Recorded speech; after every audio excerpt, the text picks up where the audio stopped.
We have a rather curious subject this morning, one which many persons have heard about, but very few really know much about, and that is the great cycle of the Grail, which has become one of the most important descents of symbolism in the Christian world. During the Romance period in Europe, there were a long group of troubadours, many poets, literary people, persons in almost every walk of life, religious and secular, who centered their patterns of living around what was called the legend of the quest, the search for the Holy Grail. And in spite of a tremendous amount of research, and the research into hundreds of manuscripts, the problem of the Grail remains very largely unsolved. So this morning we want to approach it a little differently, not dogmatically, to see if we can see a little more of the influence of this tradition, not only upon the people of the 14th, 15th, and 16th centuries, but upon the world as it is today. For part of the story seems to come down even into our own time. Where it all began is quite unknown. Probably it is pre-Christian originally. It may have begun in Persia or Chaldea or one of the other nations of the Near East. But it was the story of a search for the most holy relic of Christendom, the Holy Grail, the cup from which Christ drank at the communion of the Last Supper. The fact that the cup continued to exist is variously supported by myth, by legend, and by certain semi-historical accounts. Probably one of the most prominent and common legends is that to the effect that it was brought to Britain by Joseph of Arimathea. He was the one who loaned or gave his tomb for Christ's body to rest in the Holy Sepulchre. Joseph reached England probably around the year 50 or 60 A.D. and is supposed to have brought with him the Holy Grail and the handkerchief of Saint Veronica. Veronica herself is said by some to have also been in this small group that under persecution left the Near East, traveled through France, came to the coast of France, and journeyed over to Britain, where they were hospitably received and where the original church of Glastonbury was built.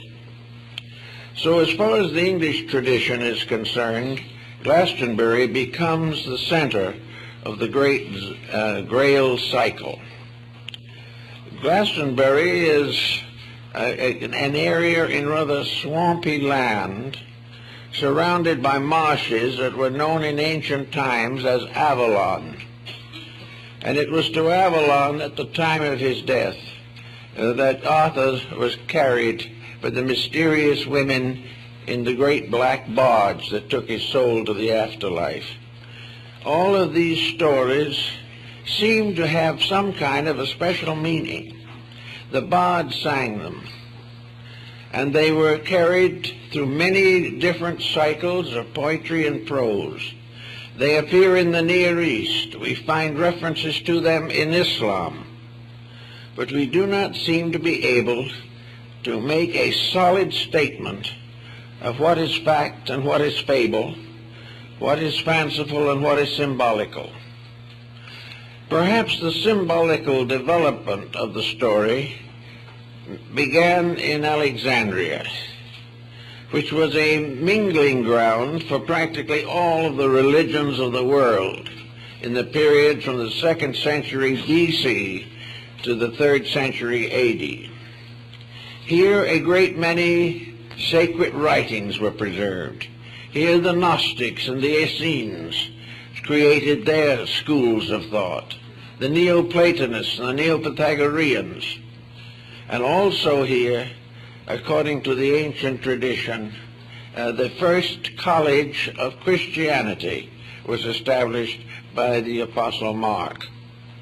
So there are many stories of this particular series of events or cycles, and perhaps it is useful at this time to consider what the meaning might be. The order of the quest was always more or less the same in the story. It was added to a little and subtracted from a little by different writers, but it centered around three distinct objects. One was the Holy Grail, which was the most important of the Hallows, as they were called.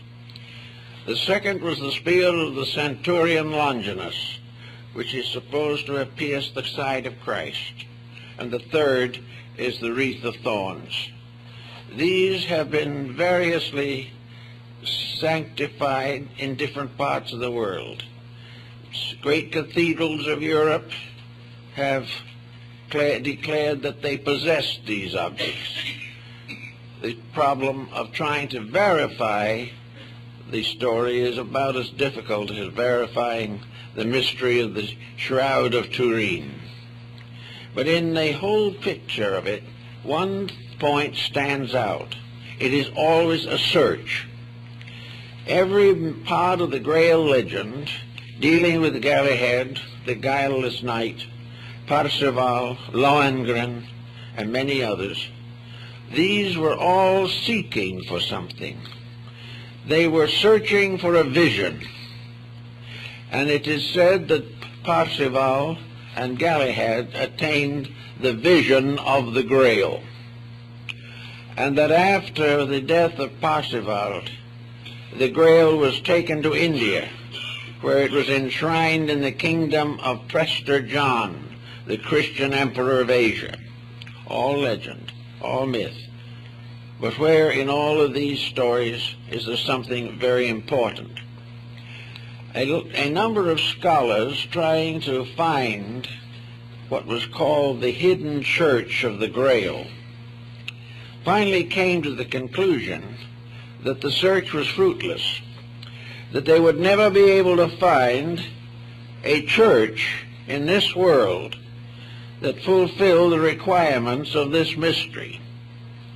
They finally decided, therefore, that the church of the Holy Grail was not in the material world, and yet it existed, and that it became part of a great descent of man's aspiration after enlightenment. The search was always the same. The search was for light.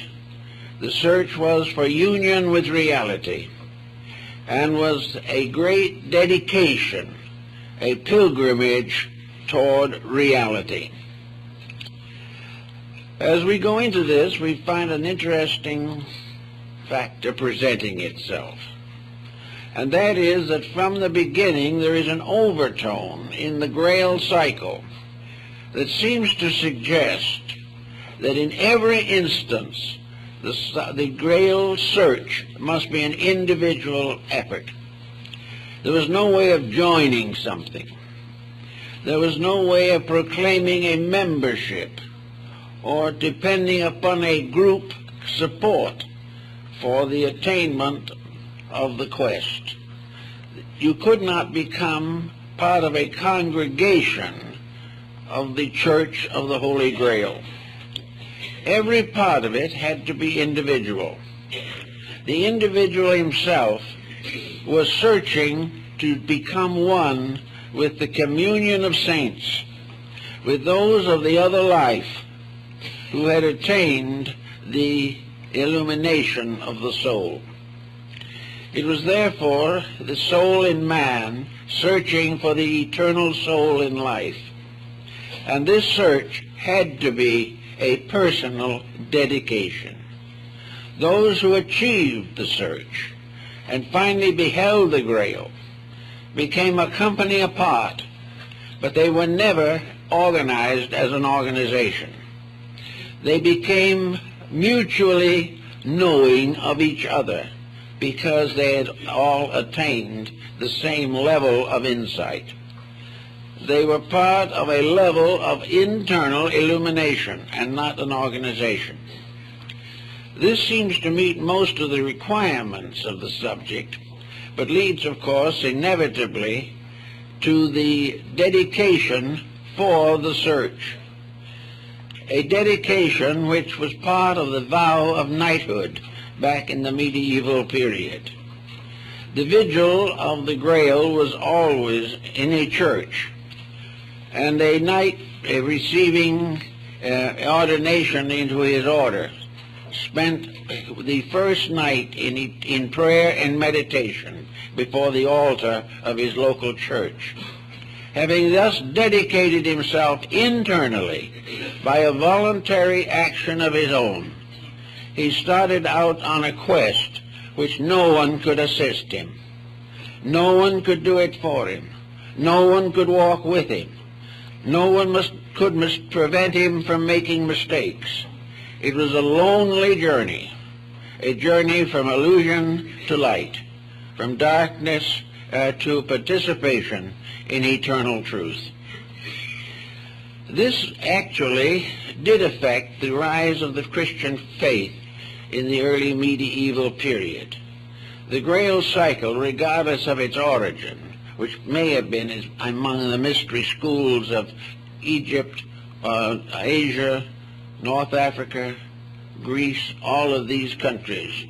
But wherever it began, it became a key to the religion that had no physical structure, a religion that was entirely subjective, a religion to which each individual made his own commitment, and having made this commitment, either succeeded or failed, in either case alone.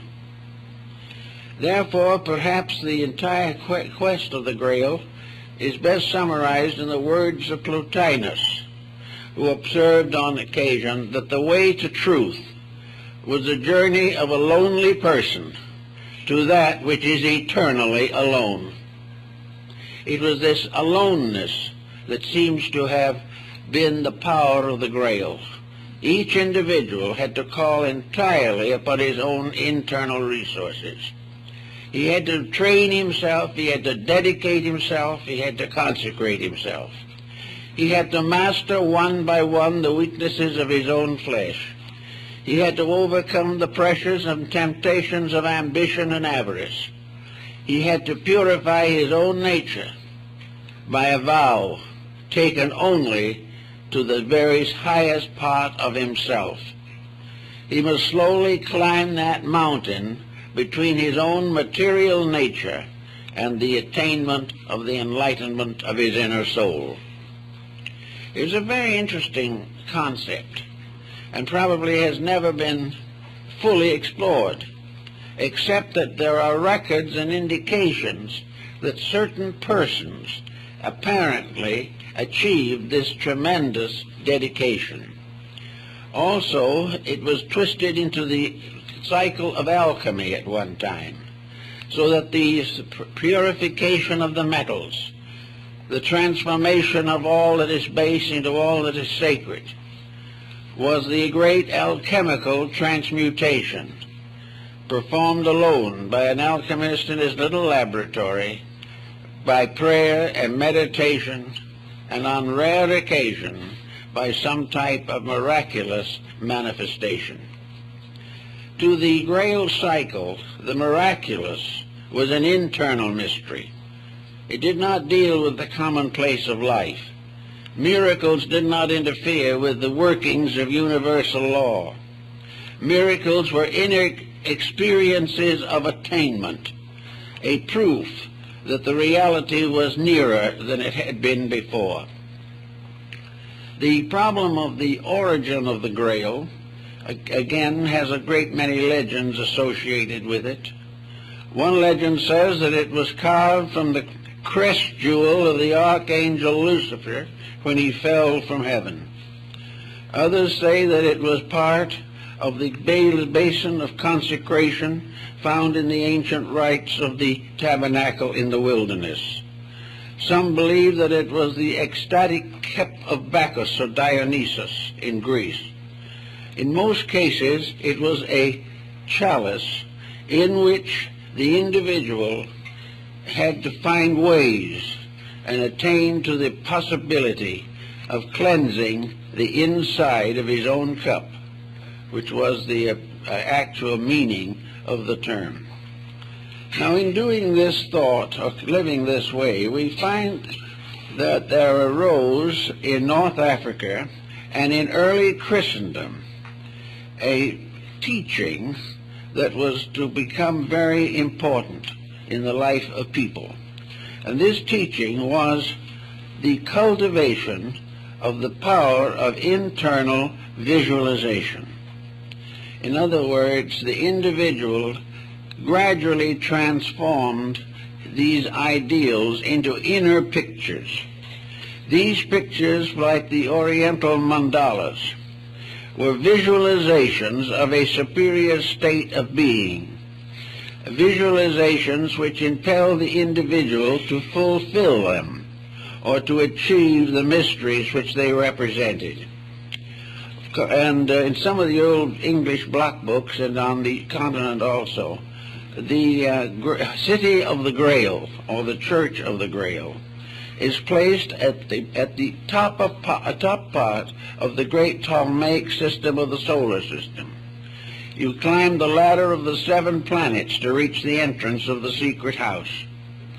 This house was above the firmament, and there dwelt together the deity, the triangular Trinity, and the abode of the blessed.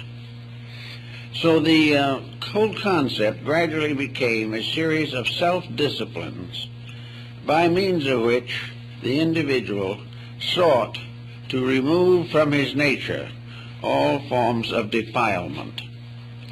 Now, the beginning of the Grail journey was always the same. It was, first of all, the realization of a great need, and I think maybe that is where we have to begin our thinking.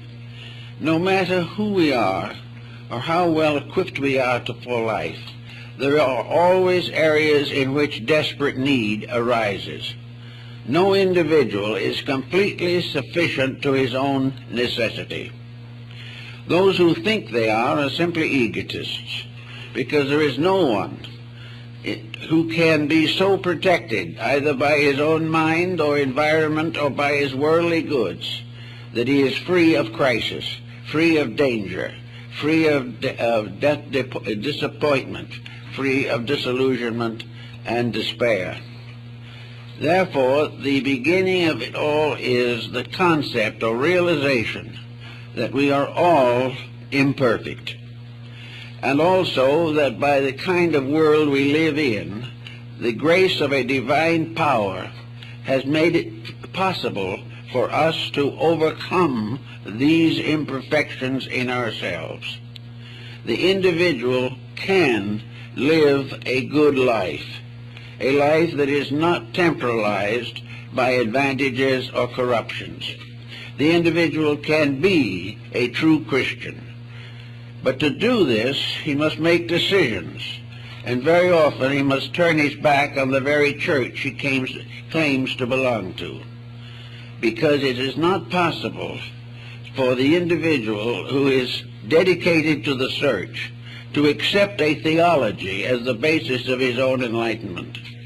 He must realize that his journey to the Grail is one of dedication and personal victory over the weaknesses of nature, the possibility of living nearer and nearer to the love of God by direct personal unfoldment.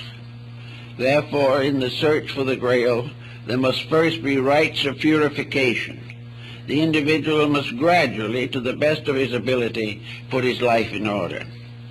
He will not be able to do so perfectly, that is understood, but he must make a gradual effort to get over the problems by which he is bound to an inferior state by his own center of consciousness. He must get over all grievances. He must fulfill the commandments of Jesus. He must dedicate his goods to the need of those who are impoverished. He must give graciously of himself at all times. He must hold nothing and demand nothing.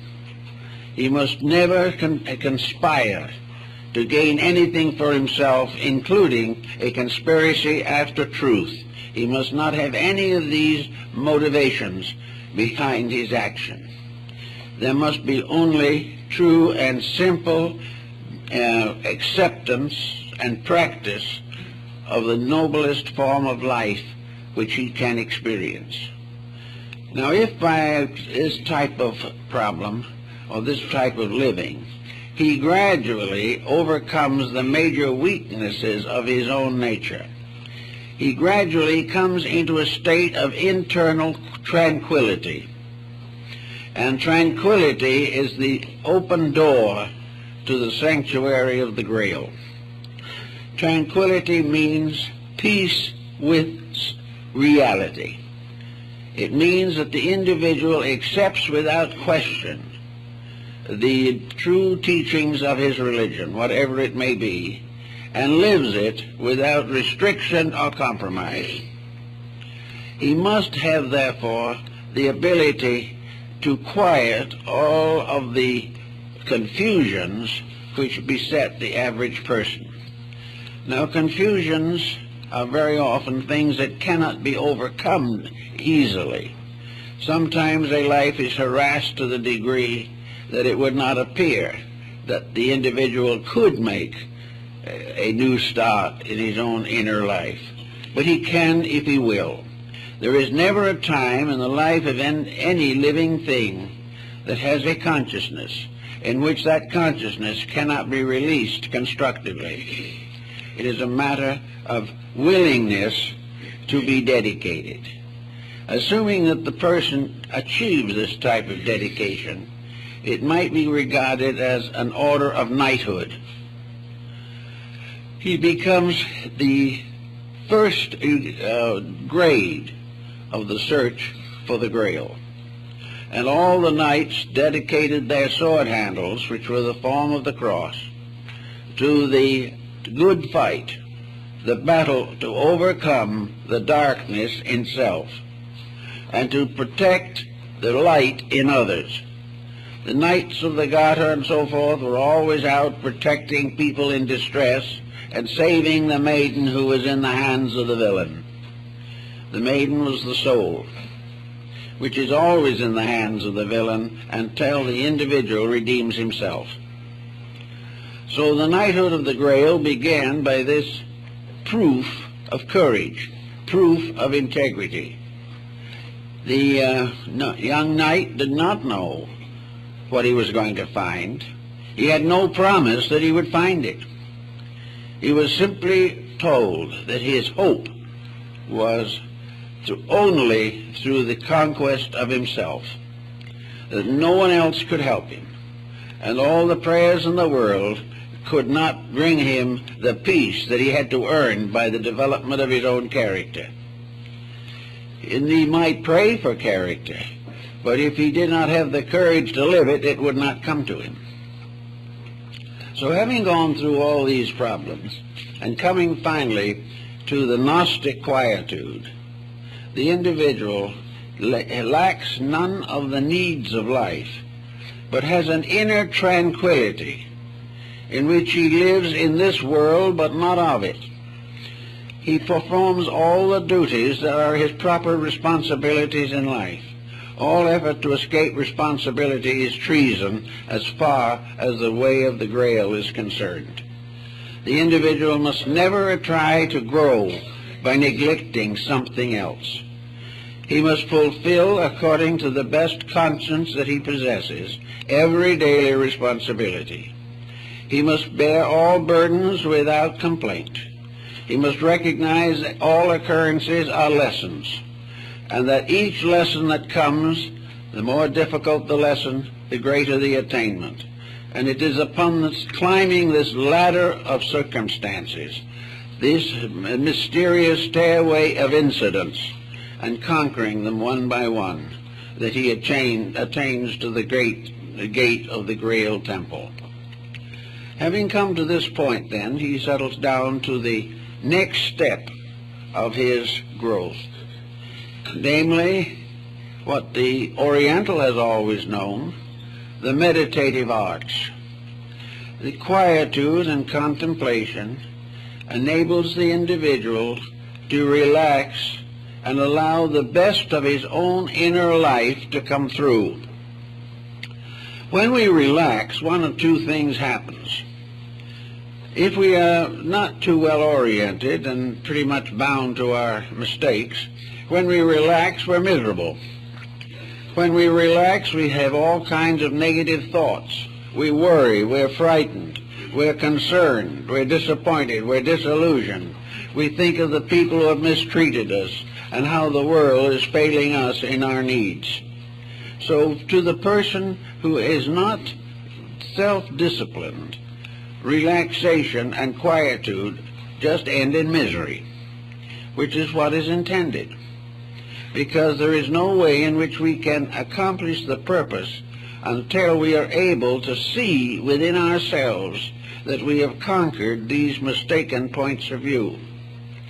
So by degrees the individual gains the ability to relax and be quiet. Now this has a sort of an initiation with it, because when you get to this point, you've got to relax and be quiet. You've got to be able to sit down quietly and in peace with life and in peace with yourself. Contemplate the common problem things that we all have to do. The individual must learn the importance of being able to get along with himself, and that his great enemy has always been himself. And until he conquers that, he can go no further. He is a victim of his own mistakes. He is a victim of his own wrong attitudes, wrong objectives, wrong ambitions, wrong decisions. He is a victim of every lesson he sought to avoid or evade. Every time he fails to do that which is next, he penalizes himself and adds to the burden of his own subconscious mind. So the harrowing of Hades, in the old classical terminology, the descent into limbo, represents the individual cleaning out his own subconscious with which he has to live. It is either a paradiso or a purgatorio according to how he has trained it. If he is selfish, his internal subconscious isn't worth living with. In fact, it would be very hard to live with it. And yet we go along day by day, failing to realize that we are building a toxic subconscious, that we are building an internal life, and the only way we can escape from it is keep our objective consciousness so busy that we have no time to think about the facts of life. We can only be comfortable, so to say, if we can get our minds off of ourselves. And usually we find some useless way of doing it. For instance, when we can't stand ourselves any longer, we turn on the television, and as a result of that, our punishment is magnified. That is the purgatory which we get into as a result of not being able to be quiet and read a good book. Also, the book sometimes can be a problem. But in any event, the problem is always the individual running away from himself. He wants to get away from the things about himself he doesn't like. And if he sits down quietly, there are numerous things he doesn't like. But if anyone else points them out to him, they no longer are his friend. They are his enemy if they tell him the truth. And therefore it's useless for them to tell him the truth. He won't believe it, he will only hate them. He must find it for himself. He must live with his own mistakes until he can face them. And as he gradually gets rid of this load of pressures within himself, he begins truly to clean the inside of his own cup. And having attained as far as he can go in this, he will discover that when the inner consciousness of his mind and emotions are at rest, he will for the first time begin to experience the mystery of the invisible source of life. He will discover the teacher self when he is able to overcome the false teachings which he has permitted to overwhelm his life. It's the same problem as we have in the legend of the fallen angels, in which the human mind has fallen into the hopeless confusion of ignorance. Ignorance which can be either learned or unlearned, but ignorance which is at all times the handicap, that which stands between, that which prevents the unfoldment of the natural life. We find also that mystics and the whole Grail cycle is a mystical tradition, that mystics always have represented the feeling of an immediate personal communion with the divine. The mystic always has believed that the final way to know the truth is not to gain it from others, but to search it in the self, to gradually find ways to attain a mystical transcendency over the obligations of existence. So this type of thought is the principle behind mysticism, which is a gentle, loving dedication. And gradually, as the mind's subconscious pressures are relaxed, we discover the arrival or the emergence through vigil, which is a vigilance over self. We find that in this, the visions occur. Nearly all mysticism is accompanied by visions. Visions of something better and something greater. Those who have not accomplished also have visions. Visions of danger, visions of fear, visions of believing things to be worse than they are, believing that they have a right to hate people who do not hate them. All these things are the negative visions. But when the mystic has his visions, he beholds an inner life, a betterness. He has the experience of an exaltation above the present state of his affairs.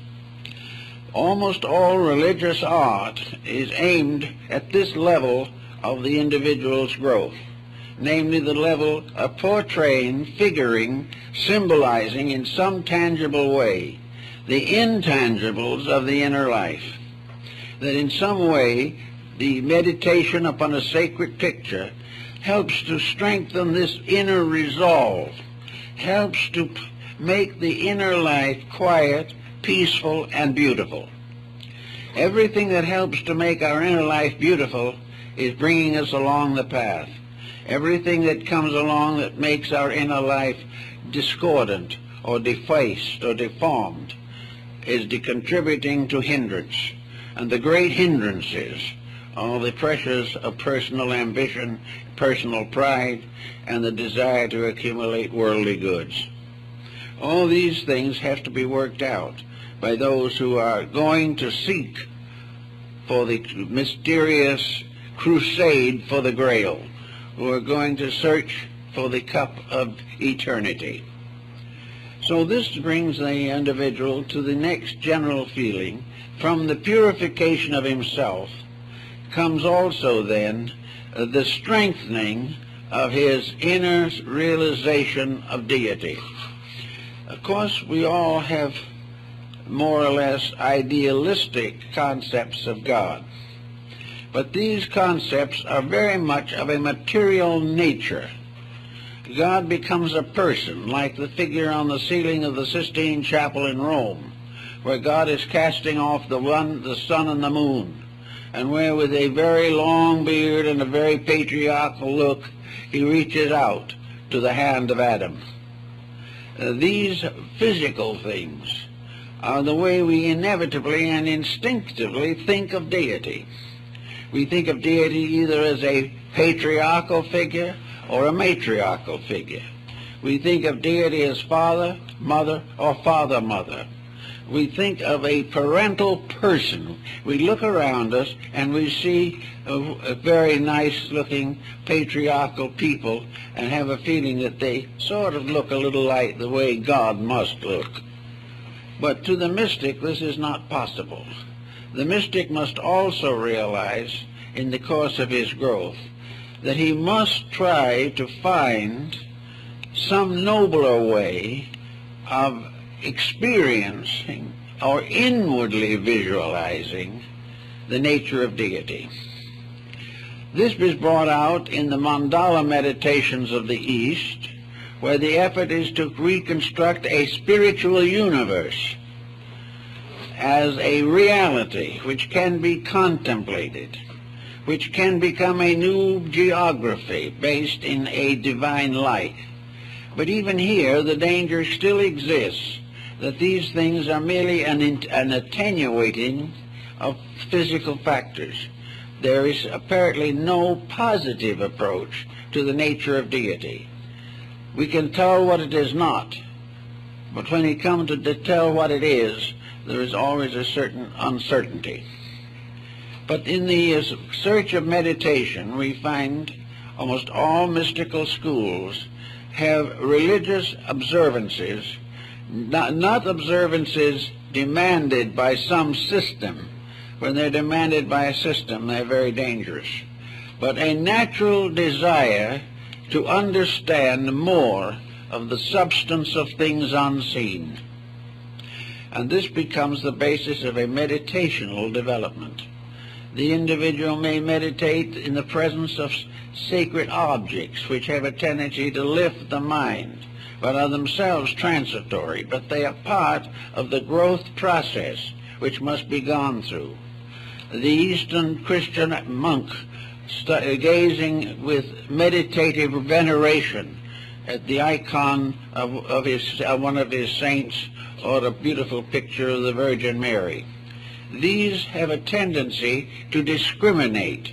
They cause the individual to find joy in that which is truly the source of joy, rather than to find joy in little things, mortal preoccupations that have no essential meaning.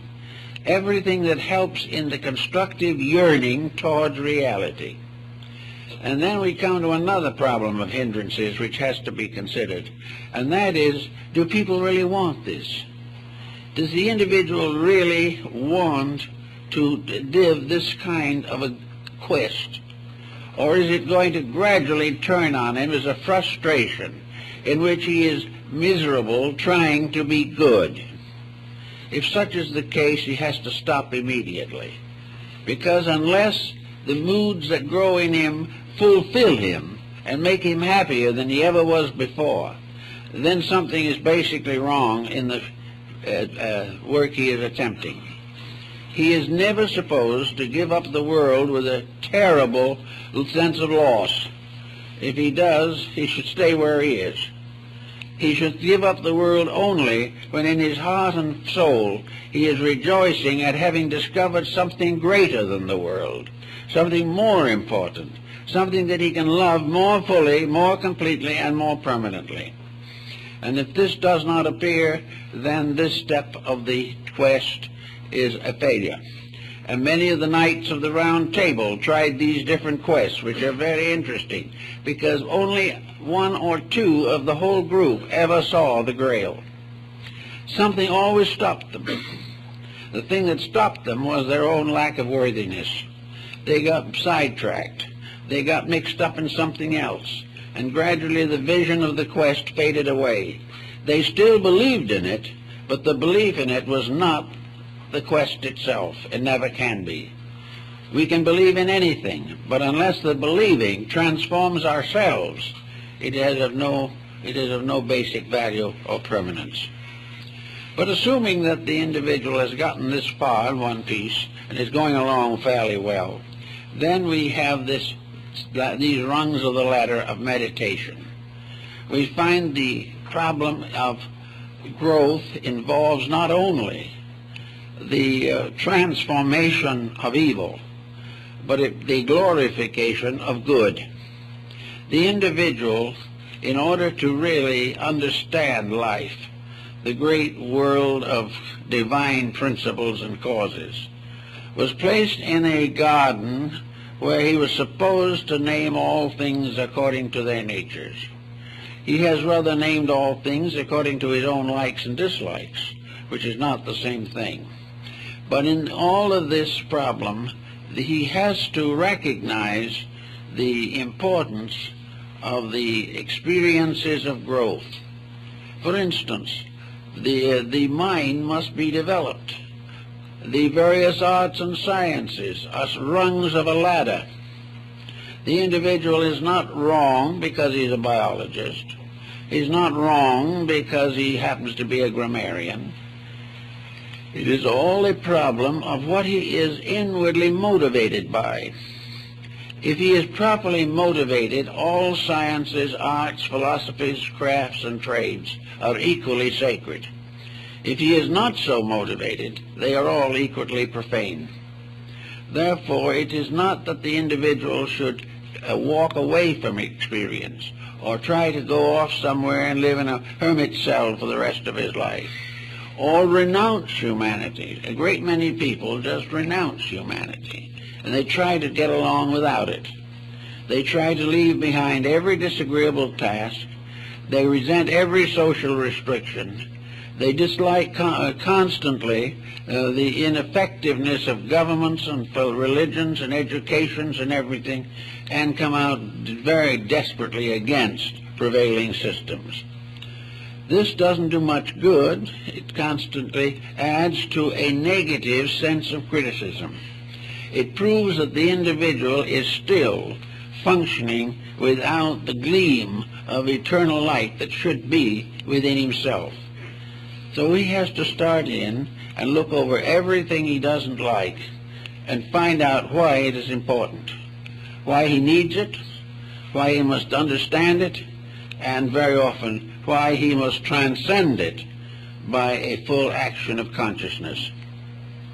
So the individual who tries to excuse his weaknesses by pointing out the weaknesses of other people is not moving in the right direction at all. The person who wishes to make a donation of their lives to a divine cause must have something to give. They must have an achievement, an accomplishment, a value that can be used in life. We must not bury the talent or the talents. We must use them if we would be called good and faithful servants. So by using the talents, we are able to gain not only a certain and additional ability to live well in this world, but at the same time we are beginning to gain a better insight of the dimensions of that greater world we aspire to. We have to realize that all of the arts and sciences are like radiant stars suspended in a universal heaven. They bring light where darkness would otherwise be.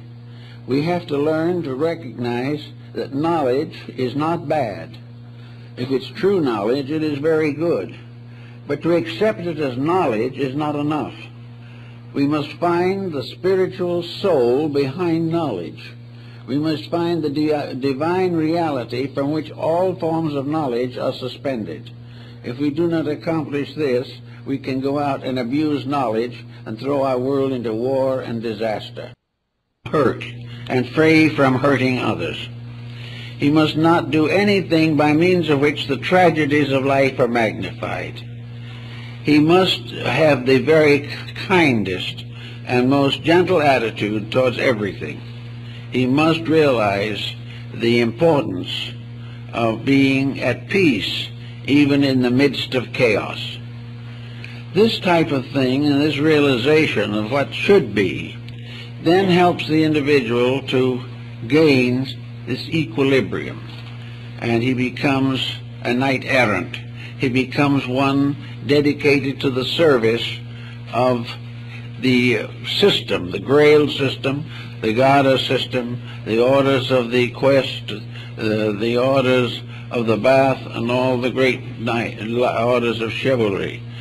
The search for the Golden Fleece, which is the great order of chivalry in Europe, on the continent, is again the same thing. The Golden Fleece is the ray of light flowing from the Lamb of God.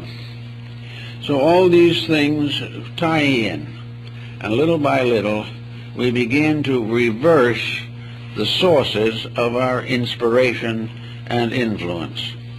But we also have to have the courage and discrimination to know when we can even accept our own attitudes. And the only way we can do that is to be so selfless that there is no way in which we can be tempted to misuse any knowledge that comes to us. After this, we come to the truly meditational problem.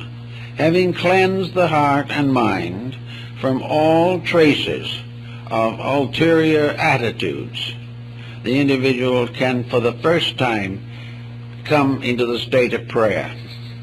Prayer up to that time is just a conversation, usually with the lower part of yourself.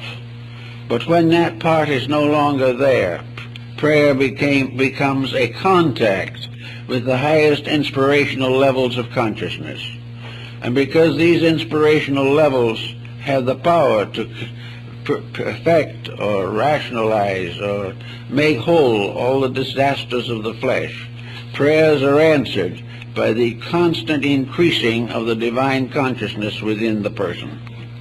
Little by little, the divine takes over.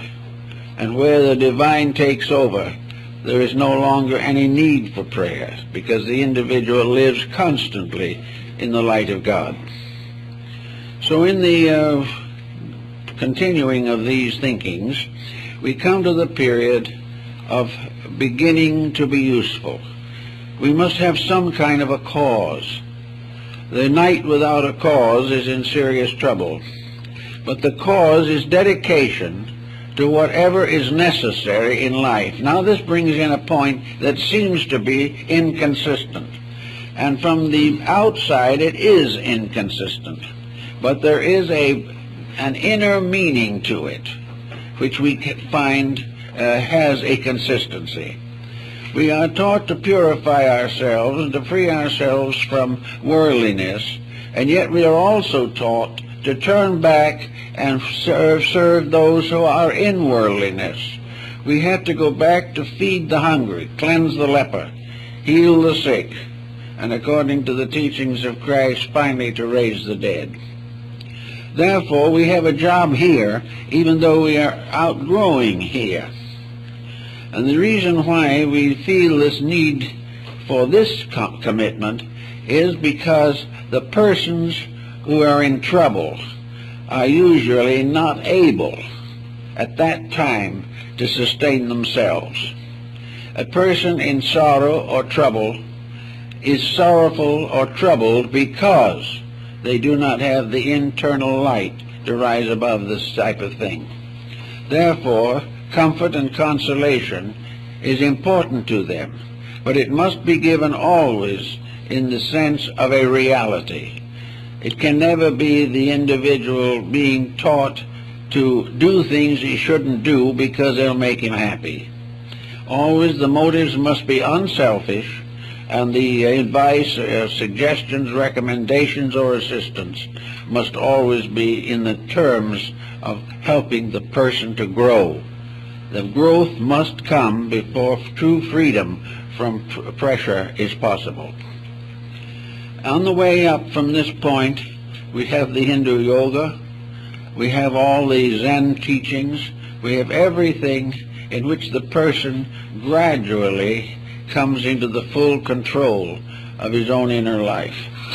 There's this false Zen fable of the old Zen master who, having attained a very great degree of meditation, was walking quietly along the shores of a river, the banks of a river, and thoughtlessly, because his mind was on other things, he walked right out onto the river, and he walked all the way across without even his feet being wet. If, however, he had suddenly realized what he was doing, he'd have probably sunk to the bottom of the river. But while his heart and consciousness were above the level and restrictions of the body, he was safe. And I think to some degree this has to explain firewalking and other phenomena of ancient peoples and still experiences that are still carried on in our modern world.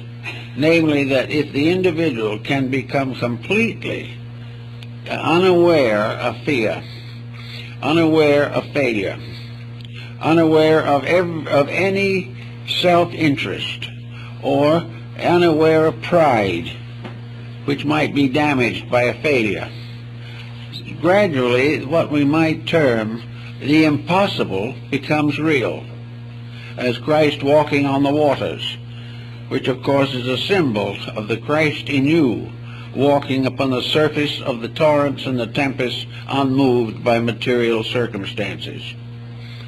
So gradually the Church of the Holy Grail concept is the person gradually becoming part of an assemblage of the enlightened. This assemblage of the enlightened we find in the mythology of Egypt and of Greece and of most ancient peoples. Like the mysterious mountain in the tablet of Cebes, the person rises finally to a mysterious and wonderful castle on the top of the mountain. This is the castle of the inner life, the consciousness. This is the castle that is referred to in alchemy as the shut palace of the king. It is the divine acacia, the place of wisdom, love, and veneration. So little by little we climb up and do what in the Buddhist philosophy means that we ascend to the level or degree of bodhisattvahood, where we become dedicated patrons, guardians, and protectors of all that live. We also become the agents and means of a tremendous dedication, a tremendous service. And it is a service that becomes all important, and nothing else is important at all. So little by little, the conquest of self brings with it the only true happiness that exists in this world. And this happiness does not exist completely in this world, because it comes to those who, while they live in this world, have attained an understanding and insight of something higher and more wonderful. Now, the story of the cup, of course, has a series of meanings. The cup is the Grail, or the Holy Cup, or the Sangre Real, which is the container of the blood of Christ. It also has been represented in various forms, and in a safe deposit box in New York, there is what is called the Great Chalice of Antioch, which is supposed to be a magnificent work of art containing, woven and built into its substance, the original Holy Grail. But the Church of the Holy Grail, as the mystics understood it, cannot accept this, because the cup simply never existed as a cup. If it was a pewter cup or clay cup which Christ drank from, it was probably long forgotten and broken. But the symbol of it is eternal. Here is the cup which contains the ever-flowing blood of consciousness. Here is the life of the human being, a life sustained forever, a life flowing into everything that lives and creating the great sacrament of the Eucharist. The sacrament of the Eucharist had to be experienced in the search for the Grail. It was the last of the hallows, the last of the great dedications. And in this, the symbol of the Eucharist, we have the representation of the ever-flowing life and light of redemption, flowing into everything that lives. Further than that, that life itself, by which we all live, and without which none of us can live, the very energy within our bodies, the very power to be or to exist, is due to the continuing source of strength, of vitality, and of life, which flows from the eternal. We are all alive by virtue of the fact that life exists. and life in its existence is a manifestation of redemption, salvation, regeneration, and the resurrection of the dead. So we have a certain sense of duty. The very energy by which we get up in the morning is not our own. The energy we argue with a neighbor about is not our own. The unkind words we energize are a misuse of energy. The waste of energy, the depletion of the resources of the body through evil habits, narcotics, drugs, and all these things, all of these are the corruption of a divine power. They are the misuse of the actual presence of God in us at all times. If it was not for their presence, we would be lumps of clay. We cannot exist unless life sanctions and justifies our existence. It was this life that fashioned us. It is this life that sustains us. It's from this life we came, and it is to this life we go. And this life is the entire mystery of the Grail quest. It is the quest for the everlastingness which is behind all things as an attribute of deity. The mystic, therefore, very often says that he does not die, that when the time comes for him to depart from this life, some mysterious miracle occurs and he doesn't die. The physical interpretation of this has very little substance in reality. The only one who didn't and cannot die is the one who finally was the eternal itself. Therefore, all things have their comings and their goings.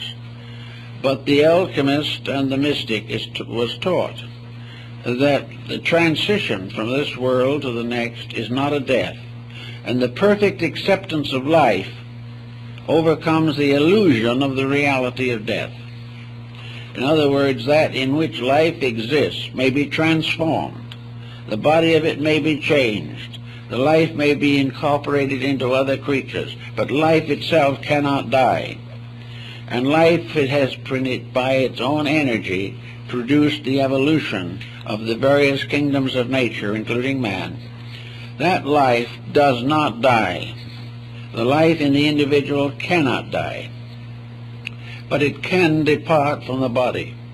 But this departure is not death. It is transition into another dimension of space.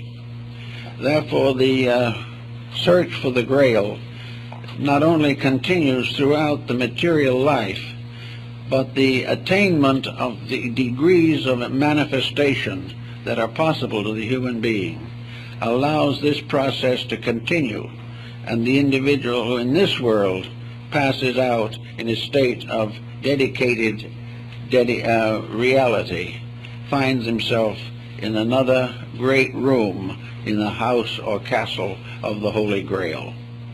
Because the Holy Grail stands for those other mansions referred to by which man is ultimately to ascend to the fulfillment of his own purposes in the divine life of things.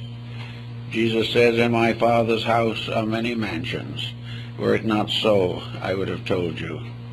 And these many mansions are the rooms of the castle of the Grail, invisible but eternal. In the ancient Hebraic mysticism, the temple at Jerusalem is said to have been built on the top of Mount Moriah, on the threshing floor of the Jebusite. But the real temple of Jerusalem is in the sky above. And the real temple of the Grail is not in or with any church on earth, but is above them. And that which is eternal is always dominant, always leads all things. Now, many people, including the Gnostics and the Neoplatonists, tried to find ways to accomplish this release from the ignorance and struggle of materialism into this path that does lead to final emancipation. Therefore, they attempted to create something that was not creedal, not denominational, not tied to any religion, but was essentially the essence of all of them. Because all religion has one essential purpose. That is, that the individual shall come to perfection and union with deity. All religions were paths leading to God. And the Neoplatonists and others found that this became a very wonderful basis for a unity which we do not suspect. If all these paths all lead to the same end, then all denominational and creedal inequality is meaningless. The individual, wherever sincerity dwells, God dwells with us and has helping and leading us to the better way of life. So on the basis of this fact, the Gnostics and the Persians and several others created the concept of the great religion in space, that there was one eternal spiritual science. There was one great church, one great cathedral. It might have all different names. It might be worshipped by 1,000 different sects. But they all, without knowing it or with some hope, without any understanding, they all are on pilgrimage to the same house, the house of hidden places, itself hidden. Every material aspiration is a step forward in the journey toward the universal church, the church which never began as far as man is concerned and will never end, as long as there is need anywhere for the grace of God to be disseminated throughout creation. So this idea was developed gradually until it became this over-faith, and it was very valuable during periods of religious persecution, because there were many generations in which all effort at piety could lead to martyrdom. All dedications to outside sects led to frightful wars, terrible abuses, religious persecutions, and fanaticisms. And all of these terrible incidents faced the individual whenever he tried to express any functional or organized religious belief. Therefore, the true religion was held in secret. All of these outward forms of it were symbols of its own inner mystery. The symbols were obvious to those who understood, and those who did not understand could gradually enlighten their inner life until the understanding came to them. But it was better for the realization that in this world there has never been but one religion, and that religion is set forth in the great spiritual and moral codes of humanity.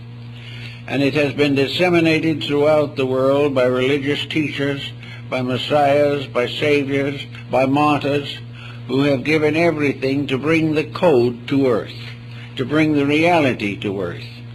But the religion itself remains undivided, and all who seek to find the sacred altar of the Grail, the Parsifals and the Galahads, all have to come in the end to the same altar.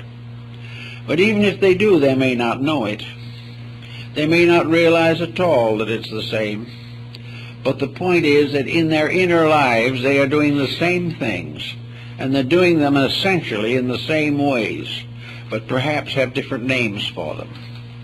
Thus every virtue is a universal quality which cannot be divided.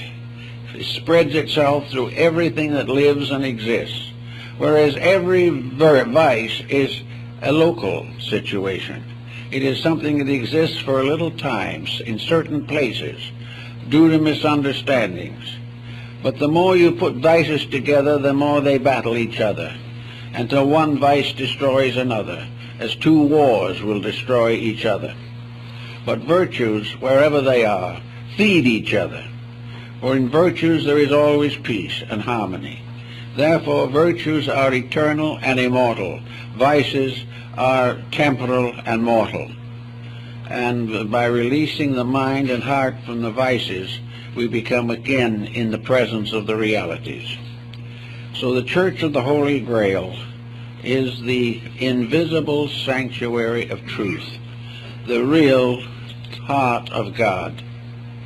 And the real heart of God is the eternal love of deity, disseminated through all the worlds and all the spheres of existence.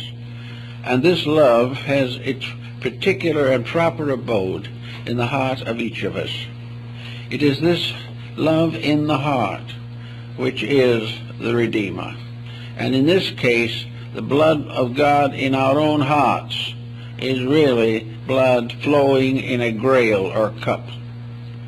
The heart itself is the vessel in which the living blood of God is forever disseminated throughout the world. Gradually coming to understand these things doesn't in any way interfere with practical experiences of living. It simply dedicates them. It baptizes actions and circumstances. The blood of truth baptizes every action that we make in our daily existence. So on the path went, and it was believed that in the course of time the mystery of the Grail would be solved. But in Europe, the light of truth began to fade out. For a long time, men neglected the inner truth of things, and therefore it was said that the angels took the Grail out of Europe and brought it finally to Asia. The Western issue is that it was brought to Glastonbury, where it is buried somewhere. It is hidden as a symbol of the physical perfection of life. The chances are that physically it was not taken to either place, because it is not a physical thing. It is simply the chalice of spiritual ecstasy.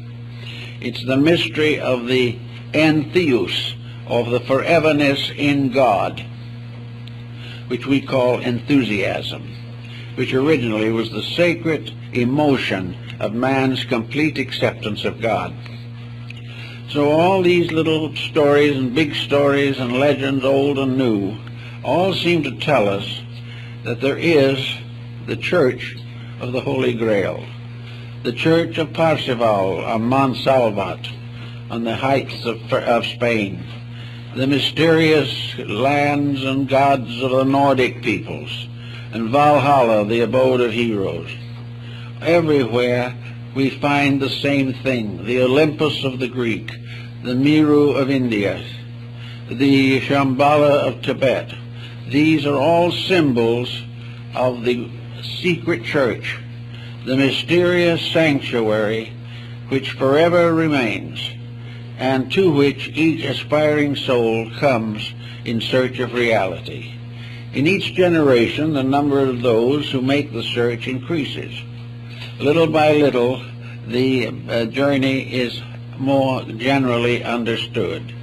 Also, in the cases of those who have advanced a little way and have found peace and have found kindness and have come to love that which they once either hated or ignored, these people are leaven in a loaf. Each of those who becomes a knight of the Grail becomes a defender of the faith, a defender of all that is good in humanity, and all that is worthwhile in the mystery of life itself.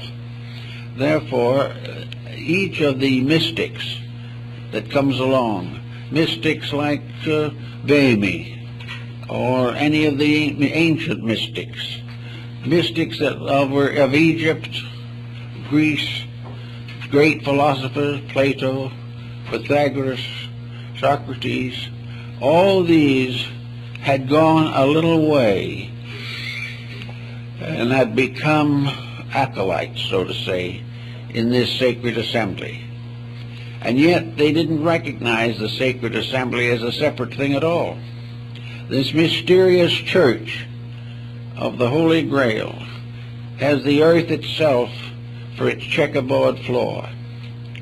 The great combinations of integrities and honor are the columns that rise above the floor of the sanctuary, and the arches of the dome, as one writer said, are the clasped hands of comrades. The whole church is a living thing. It is humanity. It is that which must gradually come to be the most worshipful and the most purposeful of all human institutions. We are going to have to move away from the concept that the material world is the reality, and that according to how things go here, so they go hereafter. We have got to come finally to the recognition that this world is a sanctuary itself. Every part of it is part of one sacred house. This sacred house is the home of all kinds of living things. And in this home, which is the one great church, many little churches have been built by persons of various convictions and dedications. But after all, the earth itself, the solar system, the cosmos, all are sanctuaries. It is a mistake to think of any of them as materialistic mechanical devices. The earth is not just simply a physical planet with an atmosphere extending a few miles from its surface. The solar system is not a machinery of planets. Cosmos is not a mechanism of stars. These are all parts of great eternal principles manifesting forever. And it's man's possibility to climb the ladder of stars, to go on and on and on until he becomes fully aware of his place in the universe of things. And this search to the knowledge or awareness of realities, of course, is the quest of the Grail. It is the continuing struggle of all that lives to grow. Birds, animals, insects, everything have the great pressure to survive. And for man and for all creatures, true survival is not the survival of the body, but the survival of the God within the body. We are all concerned with the myth of the dying God and the resurrection of that God through our own personal contribution to the integrities of the world. And as we gather a little bit here in Christmas time, it might be valuable to realize some of these points, that we are living in a world of divine potential. There is nothing that is necessary to us that is not available. But we cannot come to the greater while we cling desperately to the lesser. We cannot be gods and mortals at the same time. Actually, we never were mortals in the truest sense of the word. We have always been gods in disguise. At the moment, we are gods in distress. Difficulties and problems are gathering around us. But behind, within, and about all of these is this immense sanctuary of life.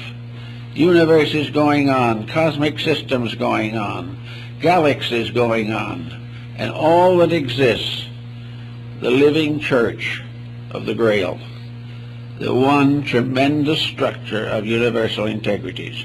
You can't join it in the ordinary sense of paying dues. It's not interested in dues, but it does have something about it. It wants nothing, needs nothing, and can use nothing but the best of each of us. That which is the true reality in us can become part of the great congregation of the Grail. And this congregation is dedicated in many ways to the service of eternal truth. Truth must always have hands and feet in order to function in a world of hands and feet. Where there are no hands and feet, it has other members. But here, each dedicated person helps to release or perfect the great plan of life to which we all belong. And the mystics of Europe seem to have understood this.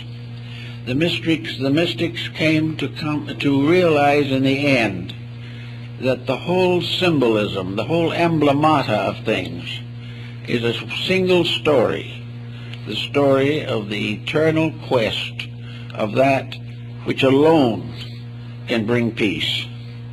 the peace of nations, the peace of families, the peace of individuals, all must come from ennobling of human character. Now, we don't all feel very much like ennobling things, here and there at least. And the problem of a world dedicated to ennobling character seems a long way away. But after all, the gods move quietly, and like the millstones of the gods, universal nature grinds slowly, but actually very fine in the last analysis. And all this problem that we face is just part of the individual finding the way he has to go. We say these are very bad times, but perhaps they are the best times that we have ever had, because for the first time we are facing problems that must be solved. We can no longer run them under the edge of a rug somewhere. We can no longer migrate to another continent to get away from persecution or the pressures of life. We have to face them now. And with the proper enlightenment, each one will become worthy of knighthood in this story of human progress. We all must now begin to think, as we never have before, of what constitutes integrities. We will have to decide whether we want to go on making mistakes and suffering, or whether it would be more comfortable to change our own ways and let the light of truth lead us in the direction we should go. So stressful times are good times. And in the story of the Grail, the knights were not only sworn to this service, but they had a knight errantry, for they had the sword of quick detachment. They had not only love and wisdom, but the courage to defend the right. And this courage to defend the right, however, is always in need of a definition of what is right. To defend the right means to always stand for the truth. To defend the right means to come to the aid of truth where it is endangered, if it is in our power to do so.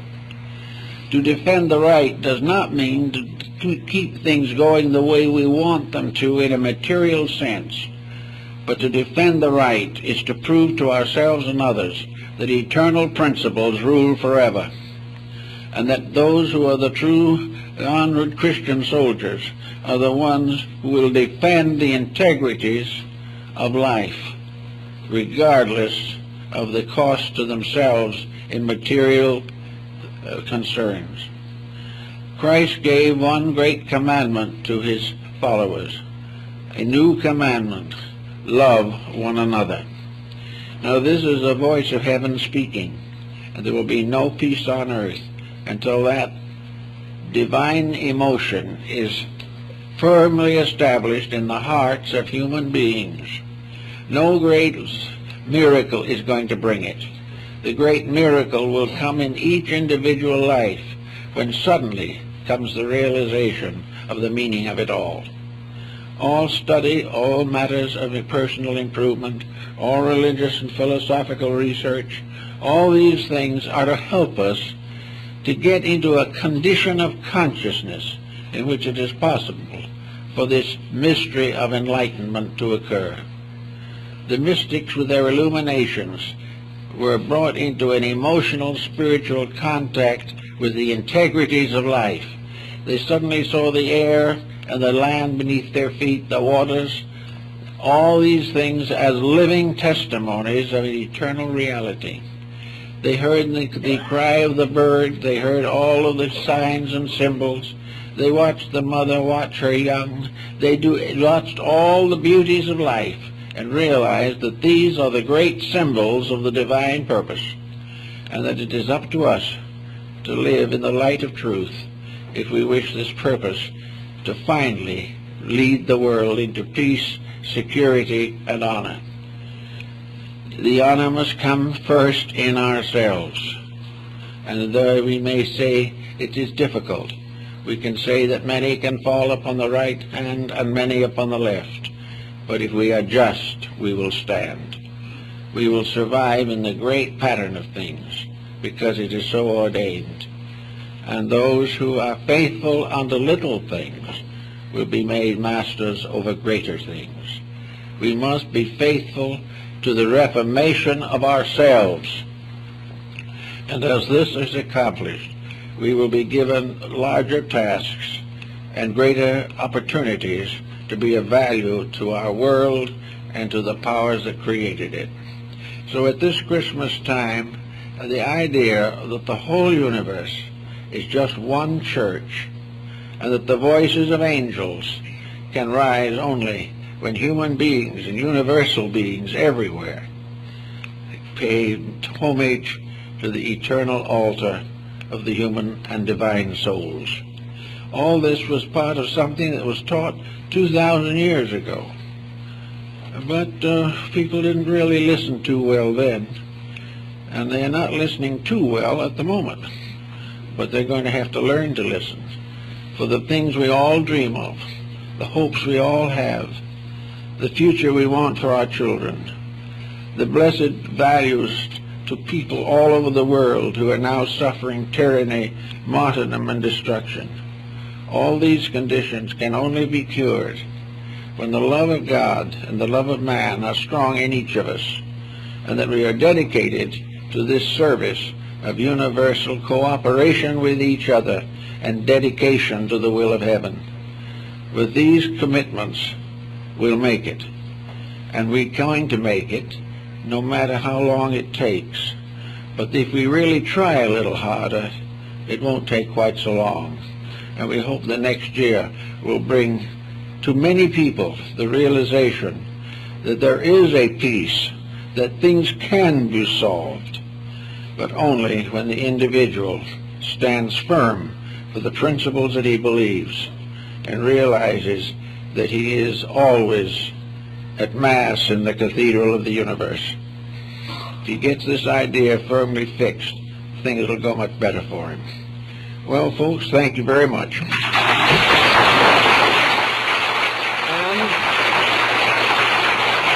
I hope for all of you a very, very Merry Christmas, a very Happy New Year, and a very deep study of yourselves. And if all these things are done, things will improve. And there is not one seed that can be planted which will not contribute to the ultimate harvest. We're all working at it. Keep going, folks.